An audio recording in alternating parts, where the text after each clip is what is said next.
So this is organic chemistry, IB, HL. Question number 1. The reactivity of organic compounds depends on the nature and the positions of their functional groups. The structural formulas of two different organic compounds are shown below. So A and B are different from each other. So deduce, so this is an AO2, AO3 rather than an AO1, and give a reason which of the compounds shows optical activity. So you have to recall in this that to have optical activity it must have a chiral carbon. So the first thing would be to identify if there are any chiral carbons. So having a look at this, we've got a carbon here and a carbon here. This carbon has 1, 2, 3, 4 completely different groups attached to it and therefore is chiral. So I've indicated that with an asterisk here. This carbon that we've got here has got a CH3 and a CH3 group, so this one is not chiral. Over here we've got a carbon with 2 hydrogens attached, so this is not chiral, and this carbon has 2 CH3 groups attached, so this again is not chiral. So A is the answer because it has got a chiral centre and therefore has optical activity, and B does not have a chiral centre and therefore has no optical activity. You could extend this further by talking about the fact that a chiral centre has got a carbon with 4 different substituents. The next question was answered incorrectly just because of not reading the question properly. So draw 3-dimensional representations of the 2 enantiomers. So this is the 2 enantiomers of the compound that has got optical activity. Because if it doesn't have optical activity, it doesn't have a chiral carbon, it can't have enantiomers. So a lot of students drew A and drew B, maybe correctly as 3D representations, but these are not enantiomers. These are not enantiomers of each other. They might be isomers of each other, but they are not enantiomers. So for this question 1B, you had to take the structure that you'd identified in A as being chiral, this one, and then you had to draw the 2 enantiomers of this structure. So this is the structure that you should have down here. So what I've done is I've taken the chiral carbon and then I've drawn each of the groups from it. So a carboxylic acid, a hydroxyl, a hydrogen, and then I've summarized the other part as a C3H7. And then I've drawn the mirror image of that. So we've got the dashed line which represents it going backwards, we've got the wedged line which is representing it coming forwards, and then 2 lines which represent it being in the plane. Realistically, this one should actually be a fully blocked wedge, and so should this one. This one over here could be a wedge, but as long as it's just dashed, that's the most important part. So find your chiral carbon and place that at the centre. Summarise the rest. So this is what I've done by having the C3H7s rather than drawing out the whole of the rest of the structure. And then add in 2 parts that are in the same plane. So this and this are effectively in the same plane as each other, with one coming forward and one going behind. Okay, so one forward and one behind. Now this structure here, which again a lot of students drew, is not needed because the top carbon is not chiral. It's not chiral because it's got 2 CH3 groups on it. So this part here doesn't actually represent, if you like, a part of the enantiomer that we need to concern ourselves with. So if you have something like this and it's got 2 chiral carbons, you can have enantiomers and you can have diastereoisomers. This here doesn't have diastereoisomer because the part at the top is not a chiral carbon. Diastereoisomers can only occur when you have got more than 1 chiral carbon, and in this situation we do not have more than 1 chiral carbon.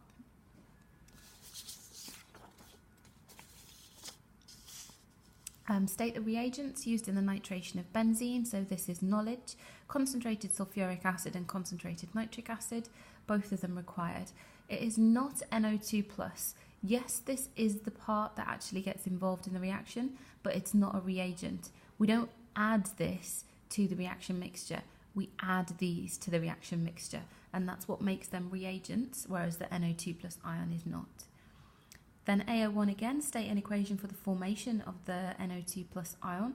So the sulfuric acid and the nitric acid react together, and in doing so they form the the NO2 plus ion, water is released, and HSO4 minus. So you could split that into two stages. So I know that we studied HNO3 plus sulfuric will give us HSO4 and a protonated version of HNO3, and then the protonated version of HNO3 then broke down into water and the nitronium ion. So you could have a two-step process, or you could summarize it as one. The equilibrium sign indicates that this is a forward and a backward reaction, although the mark scheme does indicate to accept a single forward arrow. Question 2.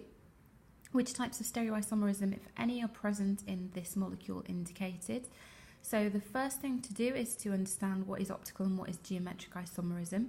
So optical isomerism occurs when you have got a chiral carbon. Geometric isomerism is a word that is no longer in frequent use in IB, so this must be an old question. And geometric basically is a representation of when we have got EZ or cis-trans isomerism. So you must have a carbon-carbon double bond for that to happen.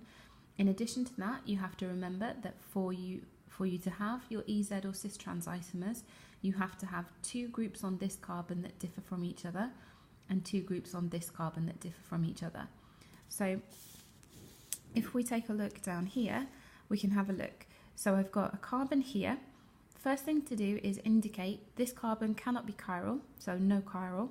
It also does not have geometric. So yes, there is a double bond, but because this carbon is attached to two hydrogens, that means that it does not have the property of geometric isomerism, because it's attached to two groups that are the same rather than two groups that are different.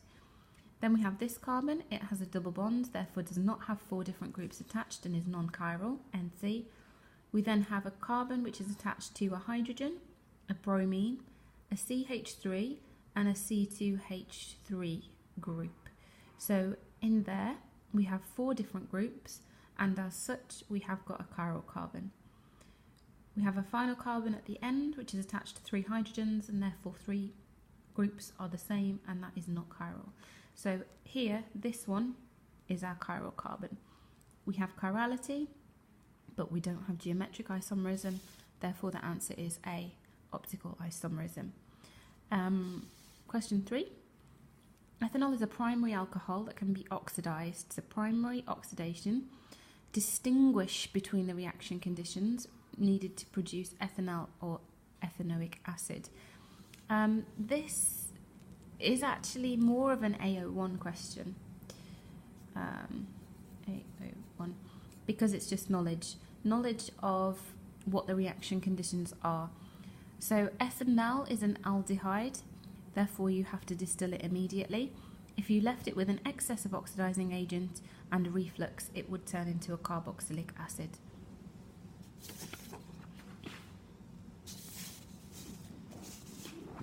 Question 3b. 2-bromobutane exists as optical isomers. State the essential feature of optical isomerism. So optical isomerism has got a chiral carbon, or four different groups, or creates non-superimposable mirror images of each other. So the feature of optical isomers is that they have those. It exists as optical isomers. Outline how a polarimeter can distinguish between these. So the key piece of information to do with this is that they both rotate plane polarized light. They rotate it in the opposite direction to each other, and they rotate it by equal amounts. 3D, describe the formation of the sigma bond and the pi bond in an alkene. Sigma bonds are formed by end-on overlap of orbitals. This could be SS or SP or PP. So here I've got an S orbital and a P orbital overlapping end-on, and that creates a sigma bond, which is relatively strong. We then have our pi bond, so we've got our C and our C with our sigma bond in the center. We then have P orbitals, which are overlapping each other at the top and the bottom. We call this sideways overlap of P orbitals, and this is what leads to the formation of our pi bond. So delocalization above and below the plane of the carbon atoms caused by sideways overlap of P orbitals. And the last question, it looks very difficult, but actually is quite simple. Which structure is a geometric isomer of cis-1,2-dichlorocyclobutane?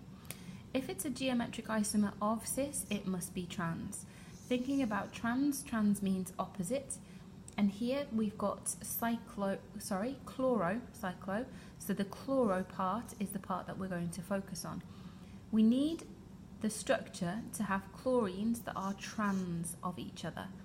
That means that this one and this one are incorrect, because in these, the chlorines are on the same side. Both of them are coming up. In the next one, you could theoretically then choose between A and B, thinking that they would be correct because they are trans. This one is trans because the chlorine is down and then up. This one because the chlorine is down and then up. So these are trans, they are opposite to each other.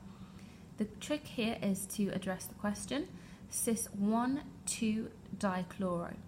That means that the chloro, of which there are two, are on carbon 1 and carbon 2. So if we take this as being carbon 1, carbon 2, carbon 3, carbon 4. We put a chlorine on 1 and a chlorine on 2. 1, 2. This one, we have a carbon 1, 2, 3. So the chlorines are on carbon 3 and on carbon number 1. So this one cannot be the answer because it is not 1, 2. A therefore must be the answer because it's on 1, 2, and because